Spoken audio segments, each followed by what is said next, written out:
We are also looking at, the whole perspective of, how to basically just like not numb those feelings, because we numb a lot of things.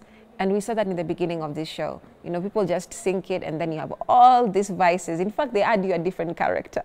So you're known as this person, kumbe hata sio character yako. It's just what you're used to doing, right? Yeah, so just give us more of that perspective, how you can turn stress into a positive thing and how you can stop numbing pain. By not numbing it is, first of all, allowing it. There's a movie, I think every therapist loves it, it's called Inside Out, that shows how emotions work and what is their importance. Because if I asked you, is an emotion a good thing or a bad thing, what would you say? It's a good thing. Why? Because I know what I'm feeling. So ideally, we say, if you are feeling sad, for example, or angry, you'll say it's a bad thing because I don't want to feel that way. But ideally, all emotions are normal and they're just natural. That's why we also say they are not good or bad. They just are normal. So when you learn to accept that, then you won't be running away from them. You won't be trying to numb them because they come and go. So ideally, what we do is we accept them.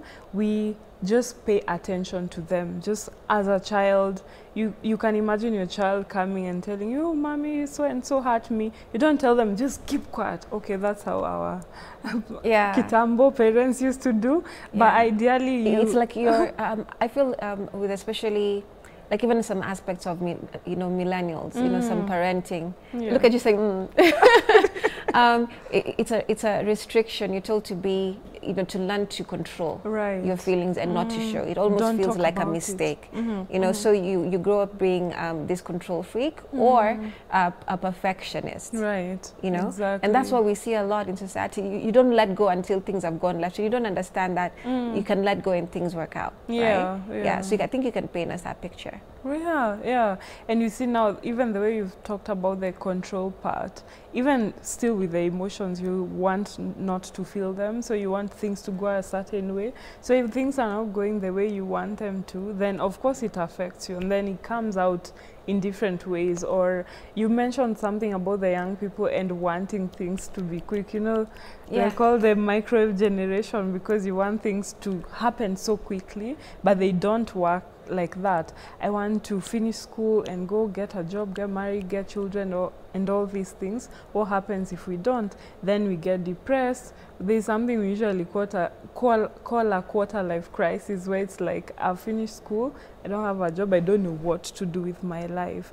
But ideally letting go of that and just going with how things are going. If I feel sad, I accept that I'm feeling sad. I see why I'm feeling sad and what I need to do, and then it goes away. So ideally, when we learn to accept them and to just deal with them, then eventually they just go and then you're okay again. But didn't you feel, or do you feel that they also have gotten that because of how society has been?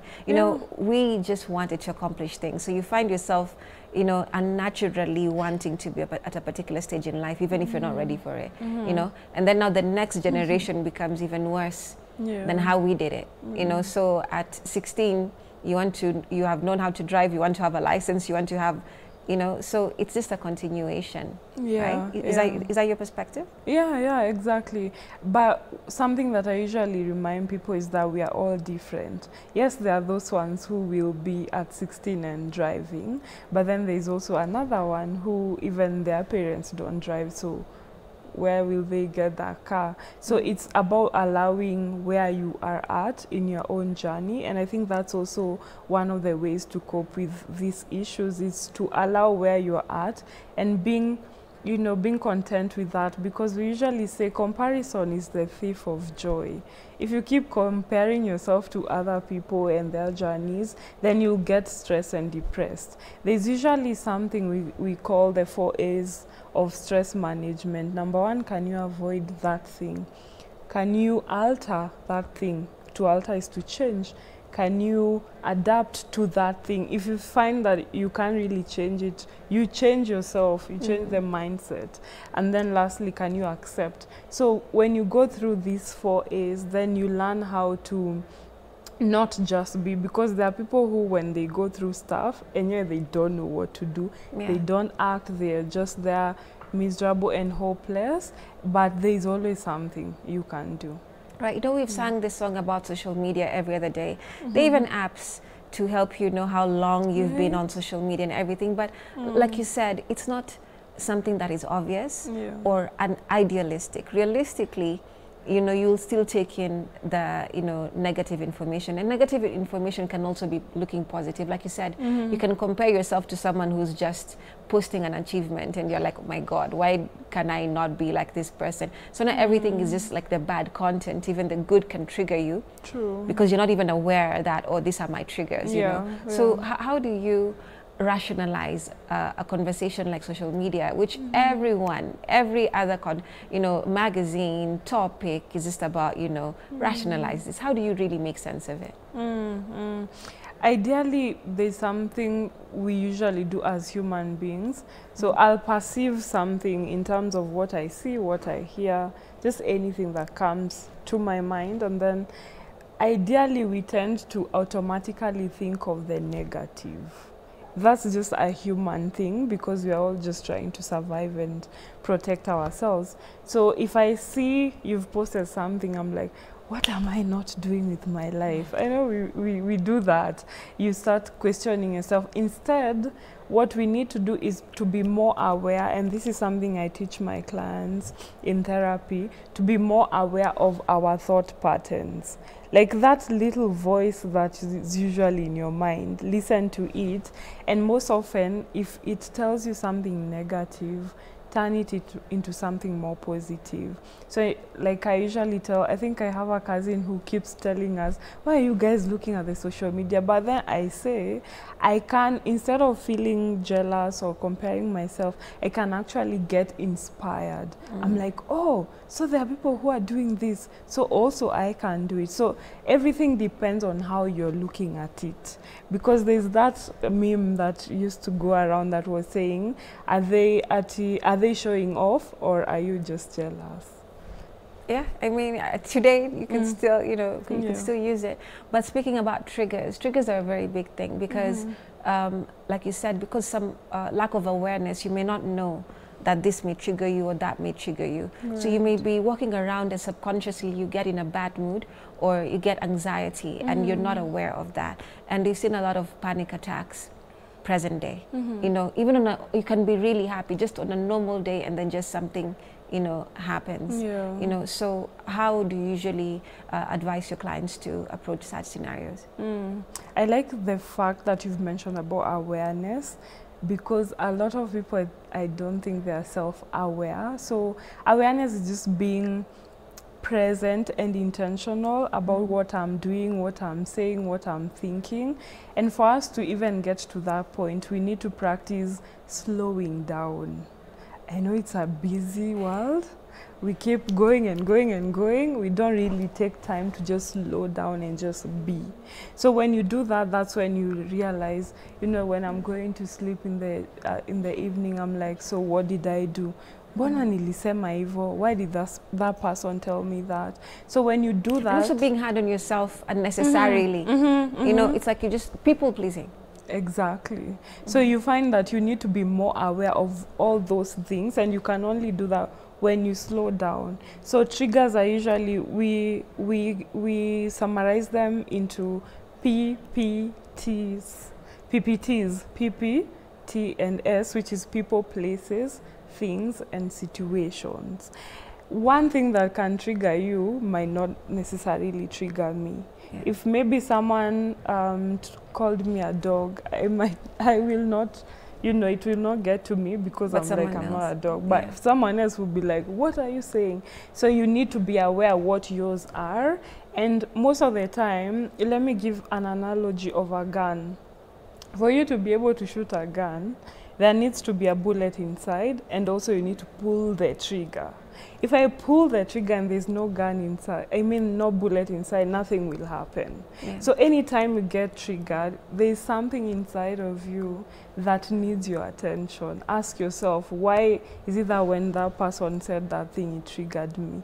That means there's something internally that I need to work on. And ideally, what you said, we have a lot of things growing up, our experiences that we got stored in our mind that now get brought out by now these triggers. So once you deal with them, you'll be good. Right. You know, we have this contentious perspective about owning things like panic, anxiety. You know, you'll see a lot in, some others say in pop culture, on some aspects of wokeness, they'll say things like my anxiety. You know, when I get my attack, my this. And other people would tell them, no, don't own any of that. It's just anxiety. It's not yours. You know, you have experienced something that can make you feel, that makes you feel the way you do, but you don't have to own it. You know, so as an expert, how are you supposed to look at it? Yeah, that, I think the rationale behind that is it brings a sort of defeatism when I say you know, me, I'm usually like this. So it brings a certain idea of this is how I am and there's nothing I can do about it, or I can't change it. But when I say I am experiencing anxiety, or I'm going through depression, means that I can go through it and get out of it. But if I say it's mine, then I will always be expecting to feel it and to experience it. And how do you debunk trends in pop culture that influence feelings and moods in different ways? You can even have very healthy trends for your mind. You know, like we've had wokeness, we still do. But you can find some people experiencing negative effects, which they'll even do reviews on social media, on YouTube, whichever it is. You know, so how, you know, in your field, do you help people debunk, listen, there's this trend, this is the far you can go, and this is the far I suggest you shouldn't go? I think the best thing is just to not follow everything you see on social media, in the sense of, true, you'll find influencers and, you know, people who are more known coming up with these things and following them, but also you need to follow from professionals as well. So you will find that, you know, even social media, you can just start a propaganda and then it just gets taken up and people roll with that. You always need to verify. And you verify that from professional sources and citations. I see. So definitely. Even you hear people say, oh, I'm so depressed, but I was just sad, you know. I was just sad in the morning, and then I'm like, oh, I'm so depressed. Oh, you're so bipolar. Yeah, and it's a catchphrase. Just because you are happy and then now you are sad. Yeah. So we need to really be careful on using these terms. And also we usually say, don't use mental illnesses as adjectives to describe people. Yeah. It is more than that. It needs an actual diagnosis. I see. Yeah. I think the way society has gone so much, like with the stresses which we began the conversation with, even in songs, you will just find yourself singing along to a mental health song. It's really tragic. I know, you know, we can laugh about it, but like, the songs are there, you're like, me, how you look in the morning, and there's a meme of maybe a cat there is standing, you're drinking, instead of drinking coffee from a cup, you're drinking it from the pot, you know, like there's a whole, everything describes mental dysfunction. Yeah. How does that affect how we see and we take things in? I didn't get your question. No, like whatever we see, you talked about a meme, and I was saying you can have a meme of a cat who looks very shabby, and their hairs are standing and it's wet, it just looks crazy. And then you can also have a meme of, you know, maybe a lady or a man holding a coffee, you know, kettle and a cup. But instead of drinking from the cup, you're drinking from, you know, because you're so, like, the stress is just made so, it's objectified. Yeah. And it's normal. So you see, it's something that we see and we accept. Yeah. You know? Yeah. So that's what I'm, yeah. I think the meme culture is good and bad in the sense of it's good because it makes light of issues that we are going, you know, as a country what we like to do. Yeah. And then also on the other hand, even from the recent protest, we have Anguka Nayo. It became a whole dance. You know, and it came from a tragic, you know, and serious aspect. So it's the coping, and Kenyans know how to do that. Yeah. Yes, Kenyans we like to use humor to cope. The problem is now for someone else who it's more serious, then they will. It's their real life experience. Yeah, they will not take it as light. But overall, I like when we have more conversations, you know, if it takes a meme for someone to understand, or if it takes a dance or a story, then so be it. It will reach out to many more people.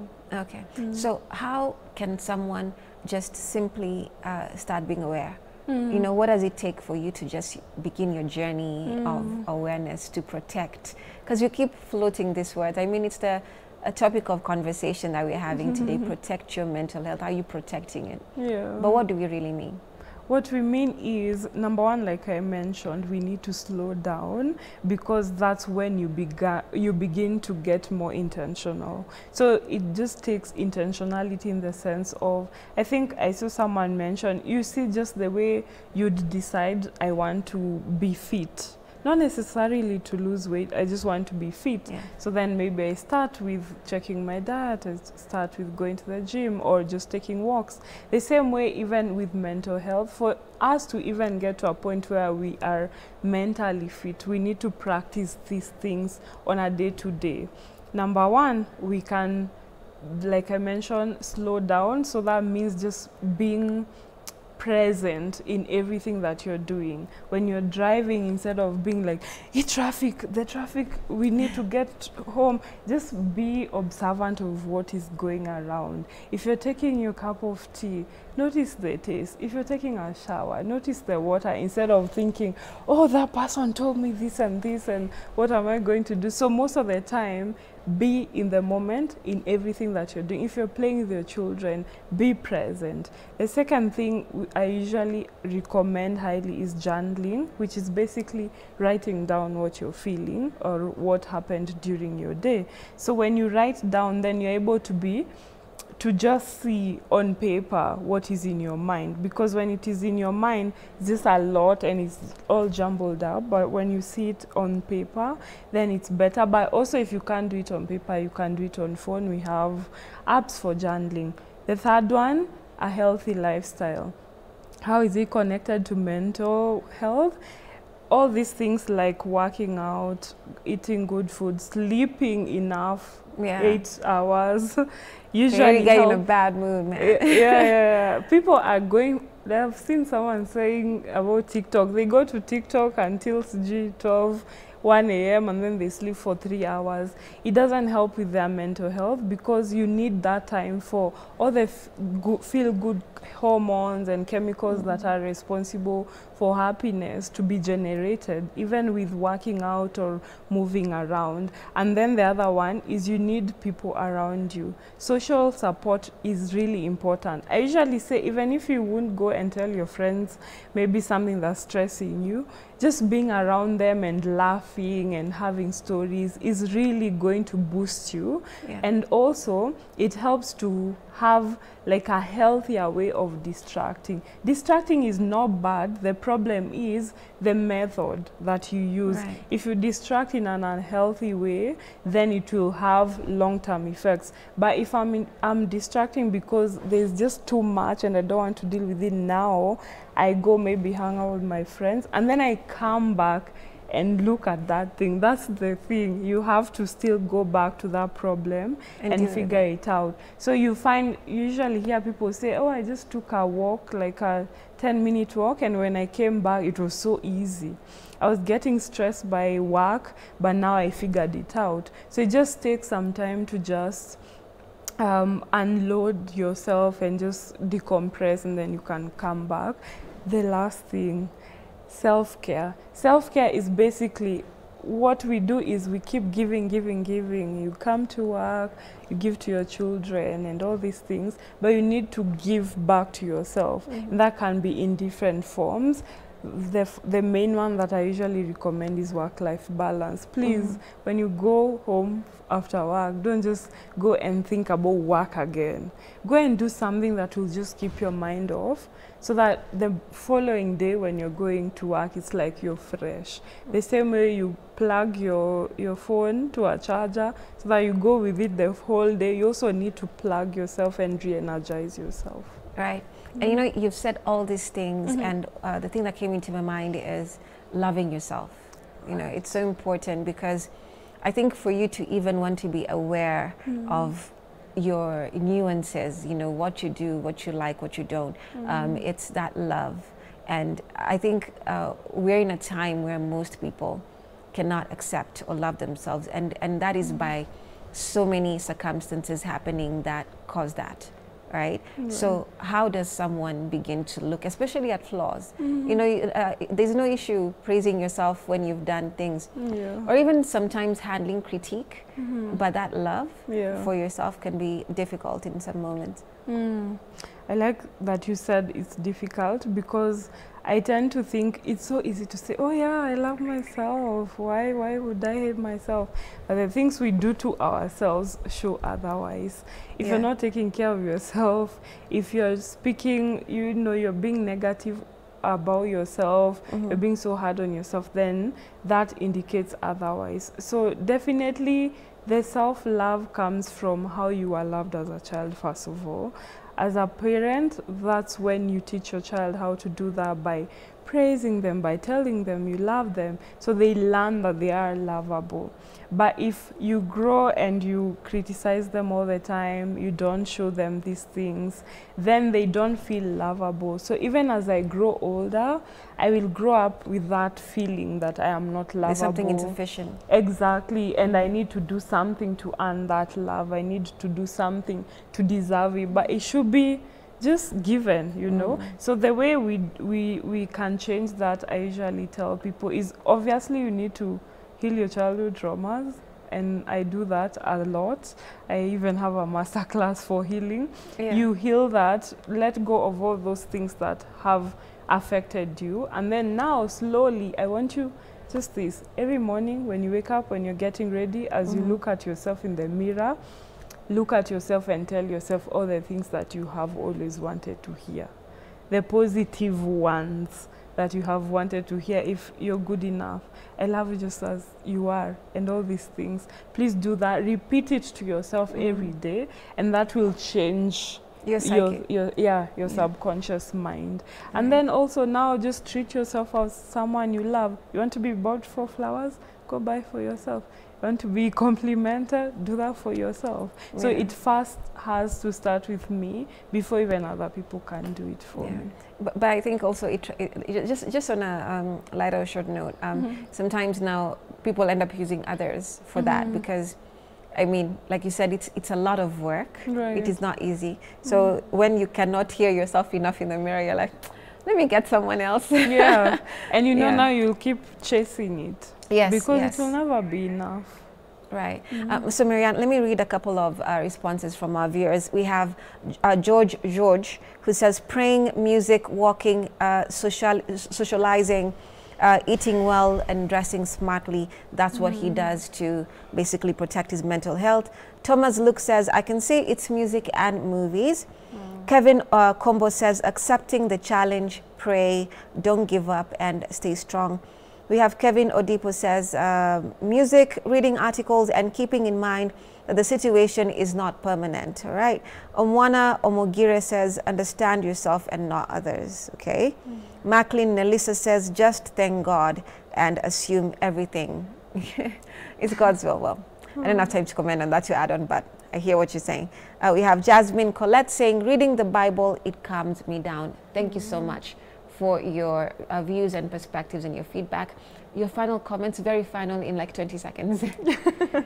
Thank you so much. I would say we need to really prioritize our mental wellness in the same way as we prioritize our physical illness and wellness as well, because just because you can't feel it, you can't see it, you don't have a pain somewhere, doesn't mean that you're not going through it. So please take care of yourself. And also I am here to say that therapy works. Please seek therapy, go and heal all your wounds, and also just get someone to walk you through whatever you're going through. Otherwise, thank you so much. Thank you for coming, Marianne. We appreciate it, your perspective. Thank you so much for watching Morning Vibe. My name is Remmy Majala. Tomorrow is Heart to Heart on Relationship Wednesdays. So tune in and see what we have to discuss, of course. Thank you so much for watching.